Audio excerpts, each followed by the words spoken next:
I hope you guys are having a great day. Hope the weather's good where you're at. I do want to give a big shout out to one of our listeners here on Turfs Up Radio and good friend, David Bowling. They had their first child Saturday, him and Emily. So, congratulations to that.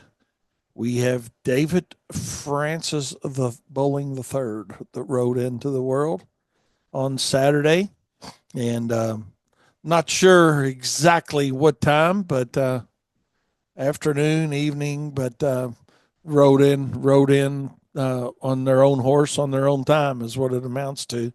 That's a funny thing about old kiddos, right? Is they're on their own time. But yeah, congratulations, David. If you're listening to us, I don't know. He said they might get to go home from the hospital today. I don't know if anybody's heard any differently, or David, if you're listening, let us know. But God, I remember my first child and Jane. Oh my God, when we had Kyle, and just it was all fun and games and cool until it was time to go home from the hospital. And then you're like, oh my God, I got all this responsibility.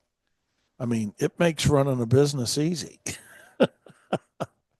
Oh my gosh, to say the least. But yeah, it was really good, fortunate though, because we were very lucky. Jane's mom came up and actually stayed for a week or so, and that helped with that transition. And my mom was helpful as well. And but yeah, I'll tell you what, it's a different adventure when you take the baby home for the first time.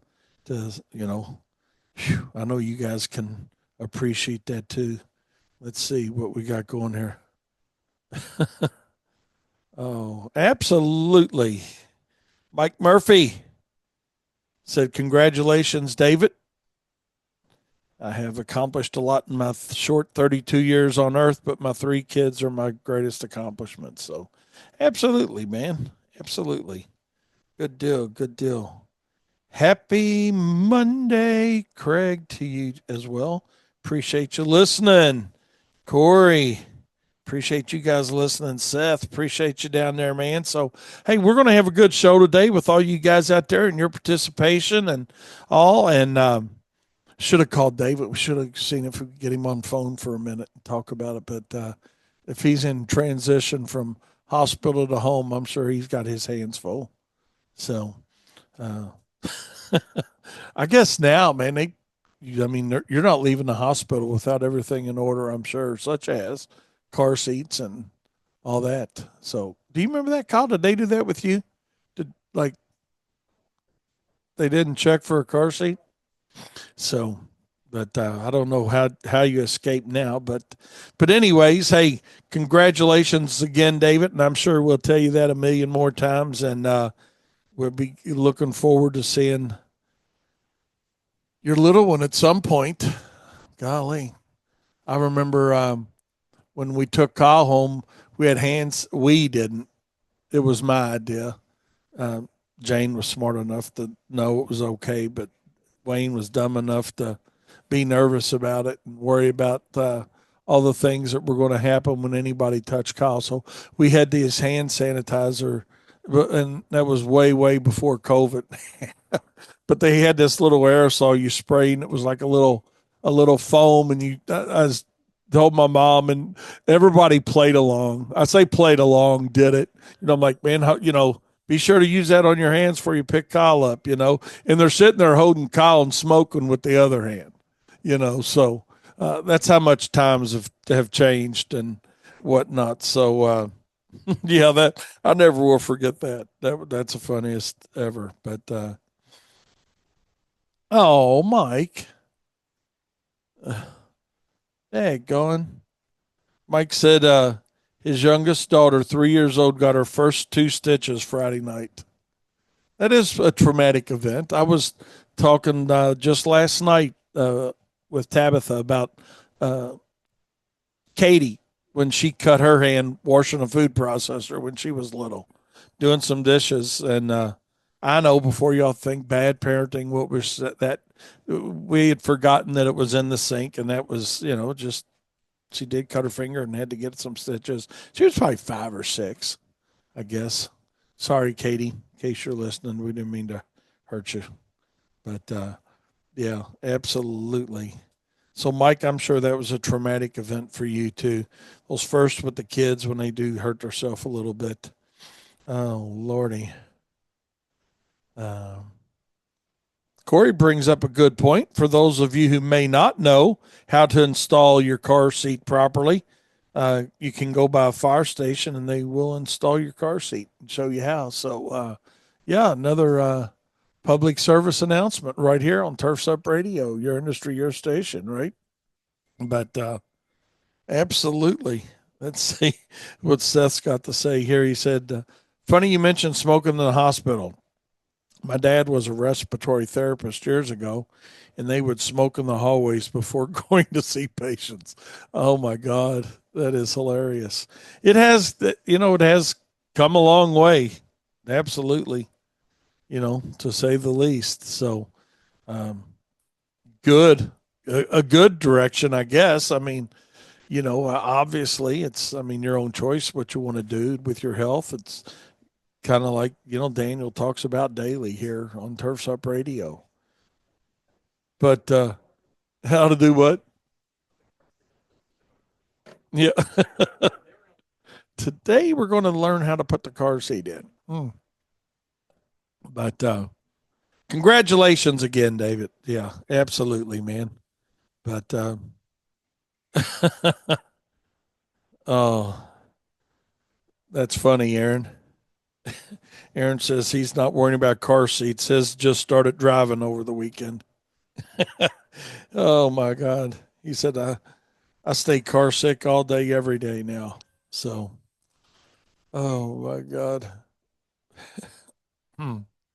Mike makes a good point. I mean, if all things considered, he said, "Hey, let those doctors smoke." He said, "I don't want them being stressed out when they're working on me." So if they want a cigarette, yeah.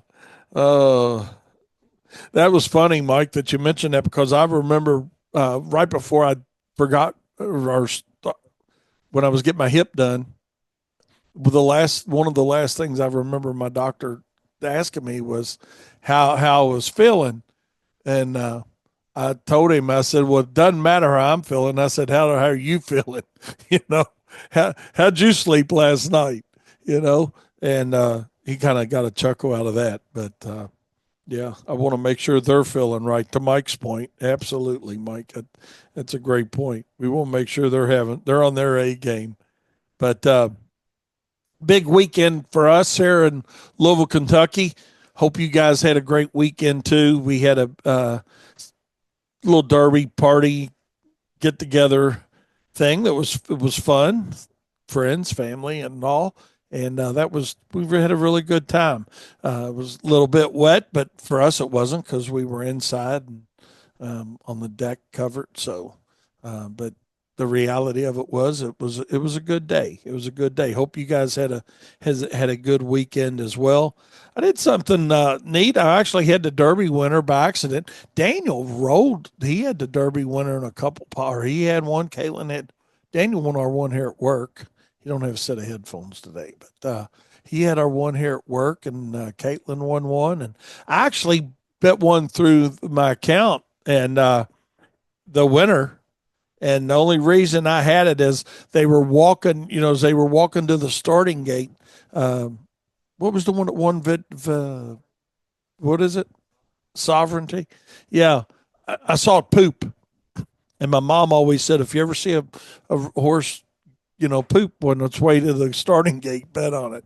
And I did, and got lucky and won a little bit, not much, like literally a little bit. I think it's like $18 or something. I can't remember, but yeah, that was fun. My mom used to work out Churchill Downs, some selling popcorn, and this goes back many many years. But she really enjoyed doing that on a part time basis out there.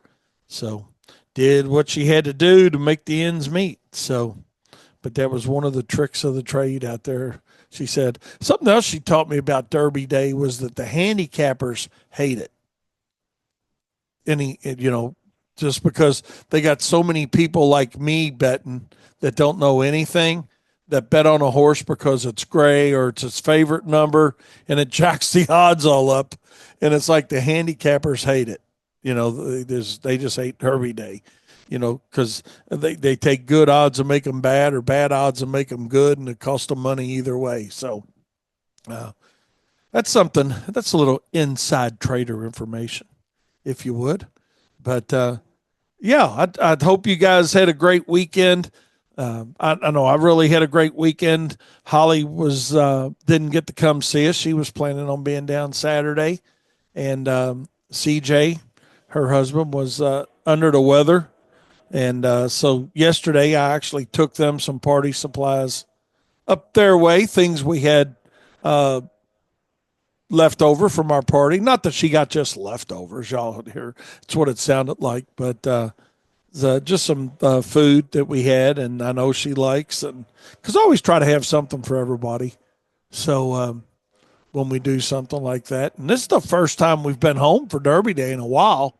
Actually, normally at the lake this time of the year, but that's still like way flooded.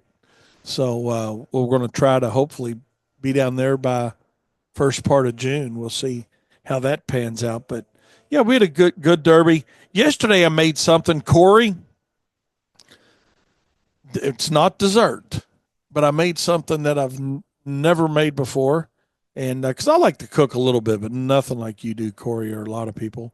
But I made a baked spaghetti, and it was Italian baked spaghetti. I just pushed my button on my phone and said the name. I don't want to do it now because she'll go off. But give me a baked spaghetti recipe, and the first one that popped up is the one that I made, and it was actually pretty good. It had cream cheese in it and Italian. It called for hamburger, but I'd used Italian sausage and hamburger in it to just give it a little more flavor when I saw the Italian side of it, and it turned out pretty good. I mean, there's not a whole lot to it. I'll say that. I mean, it's still at the end of the day tastes like spaghetti, but I know that probably sounds goofy, but yeah, it was okay, but it was fun. It was fun. Let's see. Craig said they had a big music fest in Charlotte, about 25 to 30,000 people. Yeah, that's pretty cool. And I hope that was fun for you. Absolutely. That sounds like a pretty daggone good turnout. Yeah. Corey, I can't believe you never heard of one with cream cheese. Heck yeah, man. I did it. It was good, man. It had cream cheese, and it had some garlic and Italian seasoning. I think a teaspoon of Italian seasoning. And yeah, it was good. And then, of course, your Parmesan and mozzarella cheese and, spaghetti sauce and whatnot. But it turned out pretty daggone good. But yeah, I'd be happy to send it your way. And it did have it. You could, the cream cheese, you could taste it, but you couldn't taste it, if that makes sense. So I don't know if it was more of a sticker, if you will, to keep it together, baking it. But I will say this, that it did cut out in nice, like squares, like you would, how you'd want to cut something out of a casserole. So, yeah, it turned out pretty good. So that's what I did yesterday. Had my little trip to Lexington, had a little brunch with Holly, and came back home and made some baked spaghetti. And Tab was off with her grandkids, or some of them, and reconvened last night about 7 and had our baked spaghetti. So with that being said, we're going to take a short break, and we'll get right back into profit time here on Turfs Up Radio. Your industry, your station. Don't you go anywhere. So here we are to profit time. And the first thing I want to talk about today is, and I'm going to call it skepticism, but it's really, maybe that's too strong of a word. You guys tell me. But anyway, we started doing this new, Daniel started putting this new thing together on YouTube, for Profits Unlimited called "What's It Like to Run a Seven-Figure Lawn and Landscaping Business," and it's kind of funny. Some of the comments that we get but one just about a day ago, this gentleman responded and he says, hey, you're funny in talking about this. He said, but do you have any paperwork or bookwork on your income and how much debt is on that business of yours? And that's cool. He's doing his due diligence to see if it's just somebody out there chomping their jaws and not really doing what they say they're doing or understanding the business world well enough. And that was okay. But Daniel had a really good response because it was a bit sarcastic in the question, a little bit, I think. But Daniel said, sure thing, we can do it. Come by our address, and he gave our address, the full address, 3930 Bardstown Road, Louisville, Kentucky, 40218. We'll give you a good look behind the scenes even further. We'd be happy to have you. However, in my experience, it's the dog and pony show guys who bark the loudest in the comments. And normally we're not like that, but I don't know. I don't know. I wish Daniel had a set of headphones on, but I think really what it boils down to is I think we show enough detail in our videos that he does to know that we're not lying. I mean, why would we lie? I mean, I don't care if somebody's doing $10,000 a year or $100 million a year. I mean, it doesn't matter to me one way or the other. But I know for some guys, they like a little perspective, on, hey, what am I doing? What do I have to change? What has to be different for me to move along and progress? And progression, and this actually falls right in line with I consider him a good friend, Dan in St. Louis, who gives us positive motivation every day on social media. But Dan talked about it the other day on his social media page, and not as a podcast as much as he just screen recorded it, I think. But it was, what's the definition? Let me get that word out better. What's the definition of success? And he made a great point that success has nothing to do with monetary accomplishment. And I think that's something that we all need to be very cognizant of. Is that a good word? That's not necessarily just because you go from, let's just start at the bottom. Hey, when you hit that first $100,000 year, and then you hit that first $200,000 year, and then that first 500 or million or 2 million or 3 million, whatever it is, whatever that growth looks like for you. But success is not only a monetary achievement within your business. And I think that was a very important message. And I think that's a very important message to some of these companies that are out there that is their main target, is a certain revenue goal. And I know we did a video on this just a week or so as well on revenue or profit, which is more important. And we're not going to beat that horse to get over the head too hard, no pun intended. But the reality of it is, Dan made an absolute perfect point that the definition of success can be a lot of different things and should be a lot of different things. But realistically, and John, you're exactly, that's exactly where I'm going with this. Surviving in this industry is successful.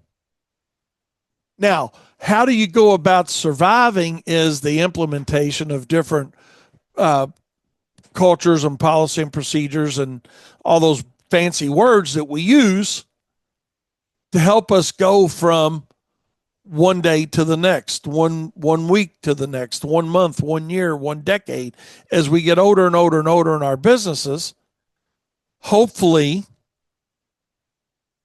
whatever bar that we're using to measure success, we're achieving those goals. And if we're not achieving those goals, we're adapting to and changing those goals to help us get there. And I saw a thing this morning, and some of y'all may have seen this already or before. And it was really, and Daniel said he had heard about it. So I don't think it's just social media fodder. But it was this doctor, I can't remember his last name, Reichert, or a research doctor, basically. And for the animal rights people out there, don't take this the wrong way. Please, let me get through my story. But what it boiled down to was this research that they did in this lab was they took mice and they put them in water to see how long they would tread water before they would give up. And about 15 minutes was the threshold. So they get this mouse out, they dry it off, they let it regain its composure, if you will. And they put it back in the water. Just to wanted to see how long it would go the next time. How long do you think this thing treaded water? How long do you think this thing treaded water? The first time around, it gave up at 15 minutes and started to sink, and that's when they got it out before it would drown. But the next time, after they got it out, when it was rescued, if you will, the next time they put it back in, it treaded water for 60 hours. It went from 15 minutes to 60 hours by simply knowing something as simple as somebody's going to help me, somebody's going to rescue me. And that goes to John's point that what he just sent me was perfect timing. That sometimes surviving is success. Surviving is winning.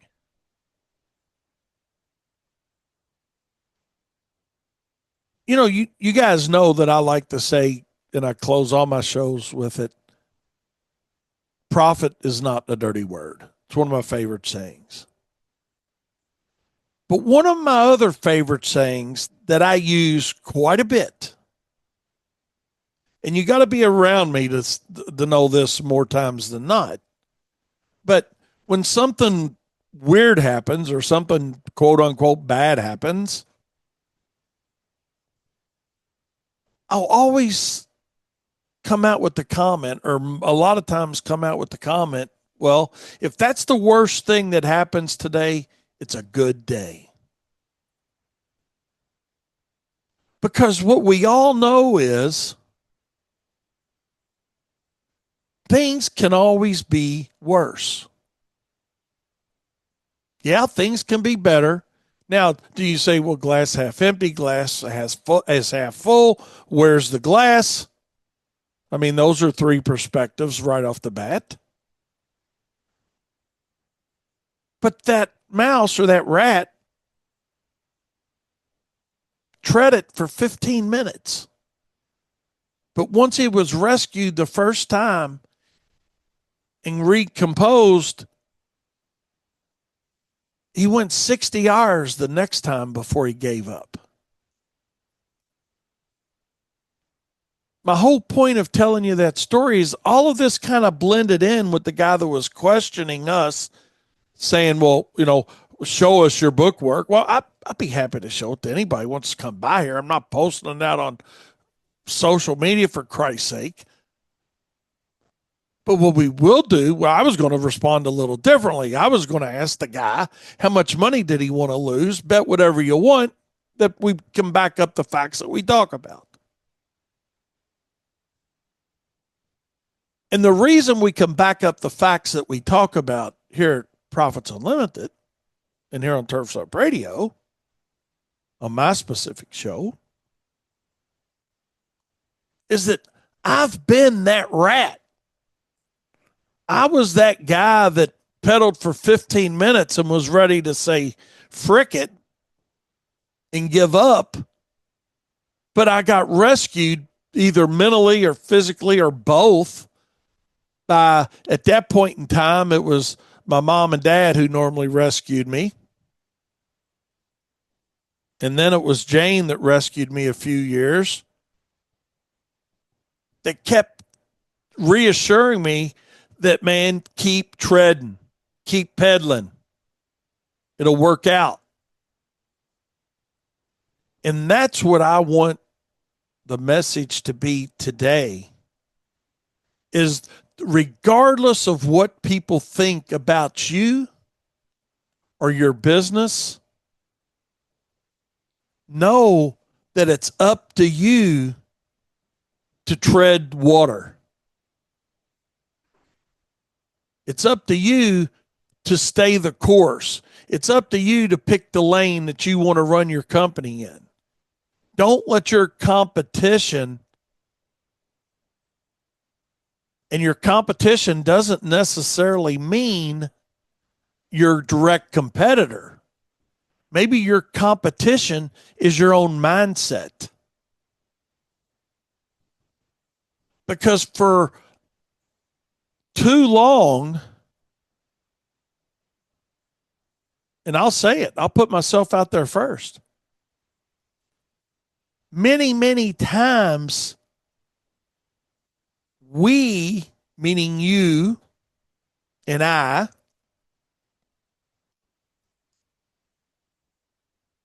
we can be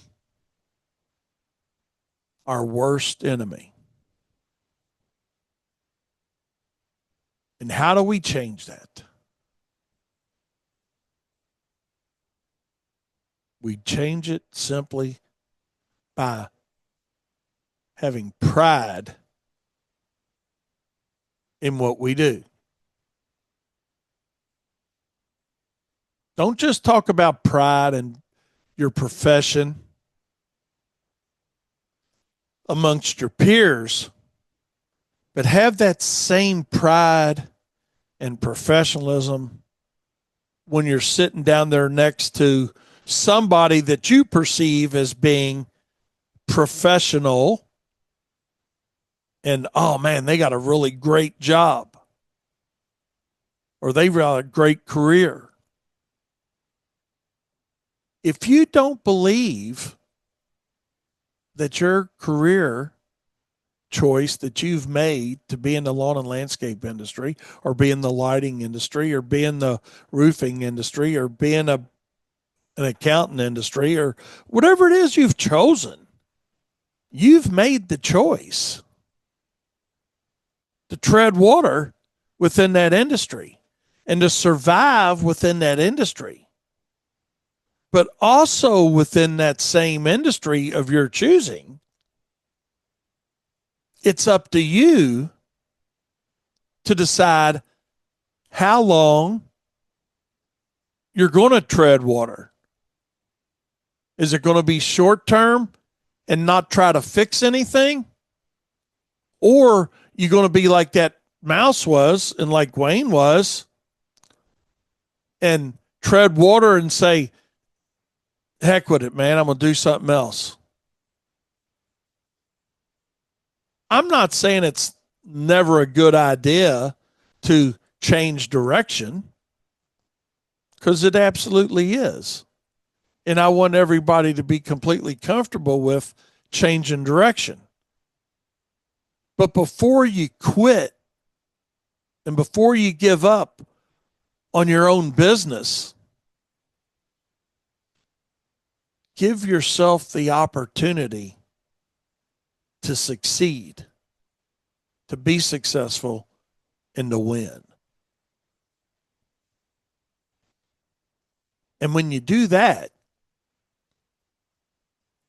and you put the same amount of effort into that we put into making excuses on why something's not going to work, or worrying about what your competitor thinks about you, whether that competitor is your own mindset, or if that competitor is your direct competitor, or if that competitor is your neighbors that think like, hey, Wayne, when are you going to get a real job? With that mindset, you will never be successful. With that mindset, you will never win. You will not achieve the goals that you have for yourself and your business and your family and your employees when you're letting people rent space in your mind that they have not paid for to rent that space, metaphorically speaking. So don't feel like success is $500,000, $200,000, $1 million, $5 million, $10 million, whatever. Don't look at success as a monetary achievement, but look at success as surviving and thriving along the way with good policies and procedures and culture in place that allow you to keep duplicating the methodology that's helped you become, here's the word, successful.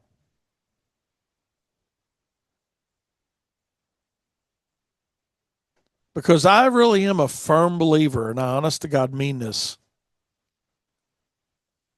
from the bottom of my heart. 46 years of experience, a lot of it bad experience, a lot of it cost me a lot of money because I didn't do things the way we probably should have done them and knew that we could have done them differently and better. And we're still not perfect. Excuse me. But what we are better at now is looking at what we don't do well, make the necessary changes to either do it better or stop doing it. So the key to success for us, and I think this is the same key that will be or can be used for everybody. It's kind of like a master key, right? It fits all the locks. And I think the master key that unlocks each and every one of our futures and our opportunities to be successful and to win is simply stop fighting against yourself. Get your own mindset right first. Now, that doesn't mean to be closed-minded and be egotistical. But what it does mean is don't be proud to be about what you do and what career path you've chosen or what industry you've decided to work in. Don't be proud of that amongst those peers, but be apologetic and then be apologetic for it amongst quote unquote more professional industries.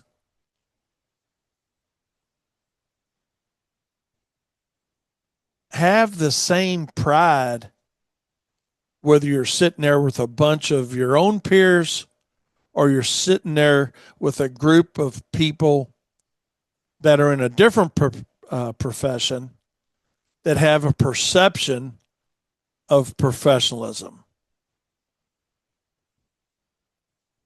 Because I get a little bit offended, and this is just a personal thing for me.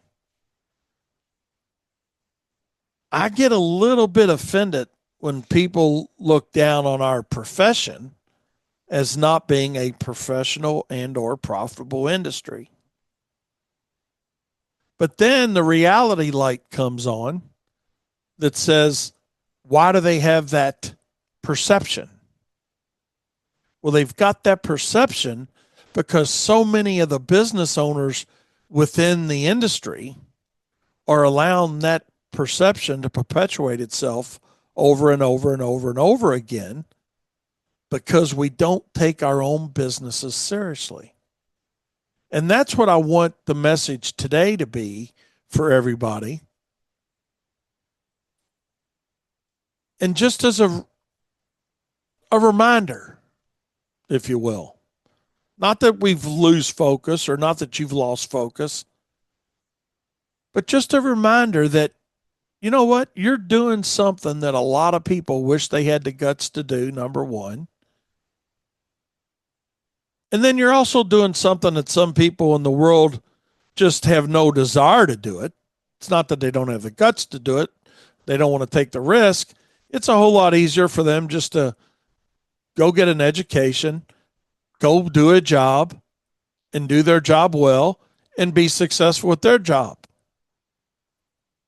But don't think for 1 second that that person is any better than you are, because they're not. I'm no better than a one truck operation doing $40,000 a year. I'm no worse than a multi-truck operation doing $20 million a year. I want you to define success and retain the urge to keep treading water, to keep moving along, to keep chugging along. And what provided that ability for me was a couple things, actually several things.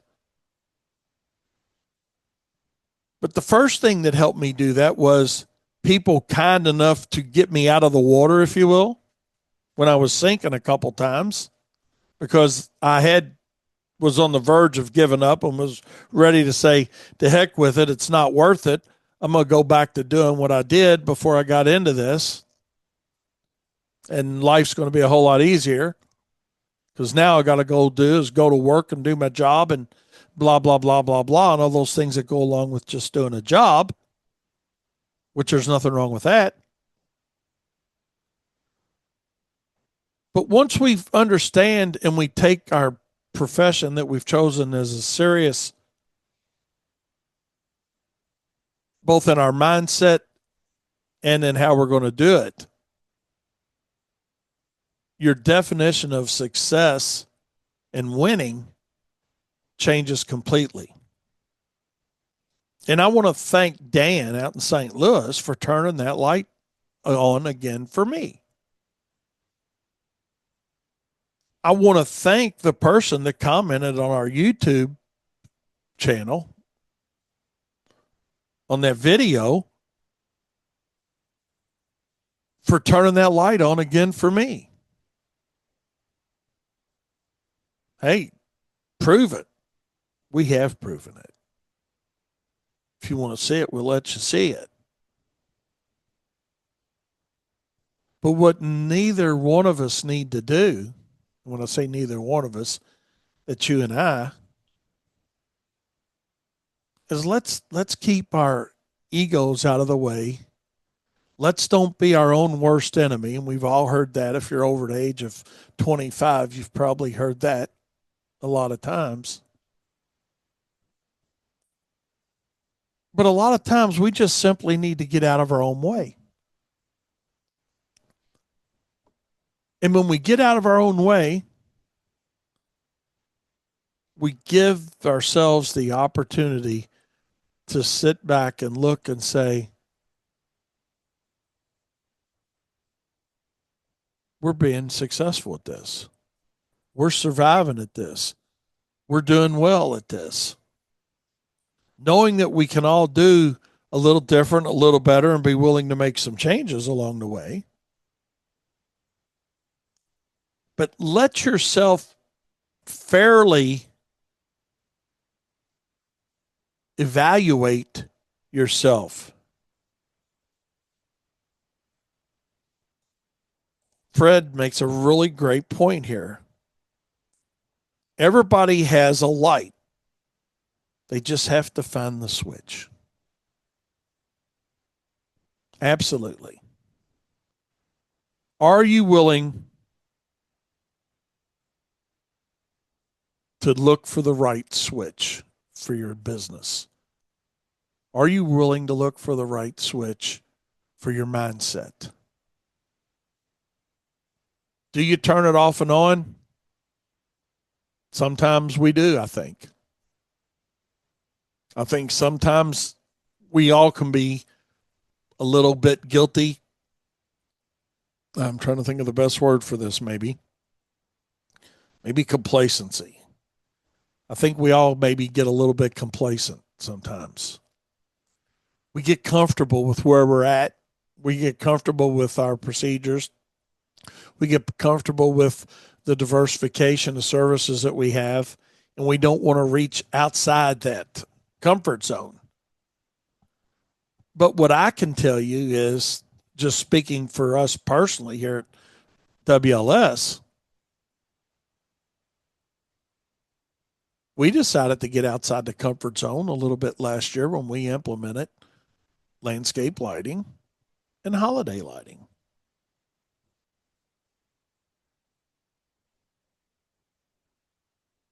Take the chance. Take the risk. Let the risk become the opportunity to help you be more successful. And when I say more successful, again, I'm not talking about strictly a monetary gain, although that is a great part of it when you've got other things in order, right? I mean, let's be honest. We're not doing lighting because we like it. We're doing lighting because people want it. We're doing lighting because we can make a profit at it. Sometimes we get too hung up in liking something, and I'm trying to think of a good way of saying this without it sounding stupid, but I'm just going to say it, and however it sounds, it sounds. I used to really like what I did when I was not making any money at it at all. I enjoyed getting up. I enjoyed going and do the work. I enjoyed the communication with the customers. I enjoyed making my lawns look really pretty. I enjoyed when we started doing fertilization weed control. So to some extent, that was a level of success, and that was a certain extent of winning. I was winning at the working hard part of the game. I was successful at jobs are looking good or great part of the game. How many posts don't you see on social media about guys saying, look at my stripes, aren't they beautiful? So you're successful at that. You're winning at that. Let's look at another aspect of this business that we're running and say, how can we be more successful at the profit side of our business? How can we be more successful at the proposal side of our business? How can we be more successful with the image side of our business? How can we be more successful with fill in the blank? But I think it's a constant reminder that we have to ask ourselves, if we want to be truly successful, and thanks again, Dan, for flipping that switch for me. If you want to be truly successful, yes, profitability is one way of looking at it, and profit is not a dirty word, and profit is mandatory for long-term success. But there's so many other things that you can measure in your business to determine success and winning that y'all going to think I'm crazy when I say this. But don't get 100% dug in on income and profitability. There's times when we're all going to do a job that maybe we misbid it, but we're still going to do it and do it right because it's the right thing to do. And that is how we become more successful.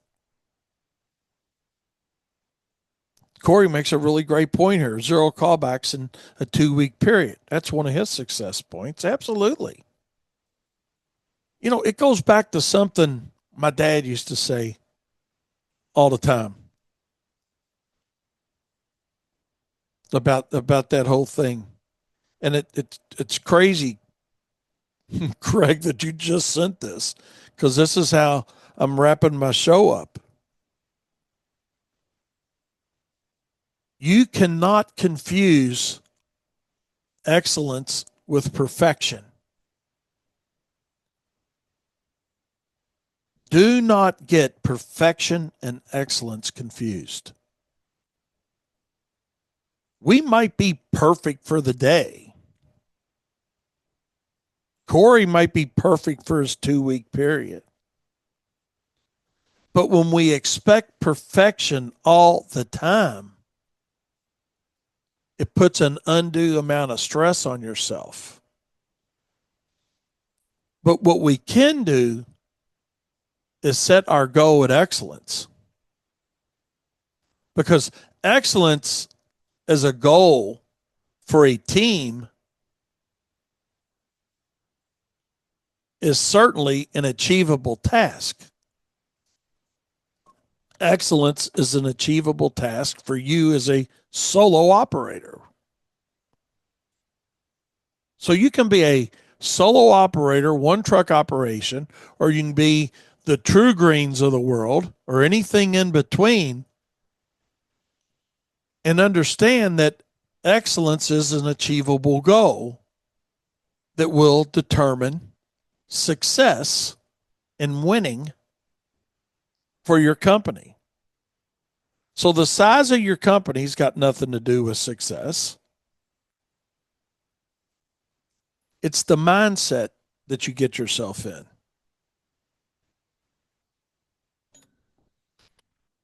And the mindset that we all need to be in, according to me anyway, just my thought process on it, doesn't make it wrong or right for everybody. But my mindset is one that says,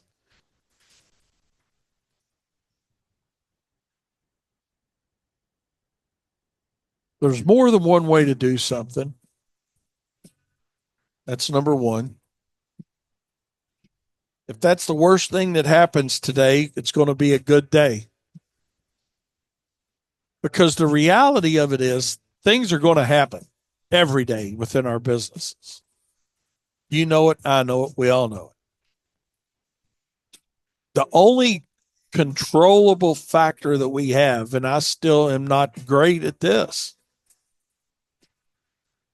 but that's our mindset and how we react to something like that. But what I will say that's helped me is the attitude that I have of, well, if that's the worst thing that happens today, it's going to be a good day. Because there's always somebody that's going to have something a little bit worse. And if we're going to achieve success and if we're going to win, and we got our goals set on excellence and not perfection, we're giving our mindset a chance to work for us. And if your mind's right, a lot of things can be right. But you can have some business things right in the wrong mindset, and things won't ever be. Discussion for another show. So as we hop off here today, let's kind of wrap it up and talk about a summary, if we will. That mouse or that rat was willing to go 15 minutes before it quit.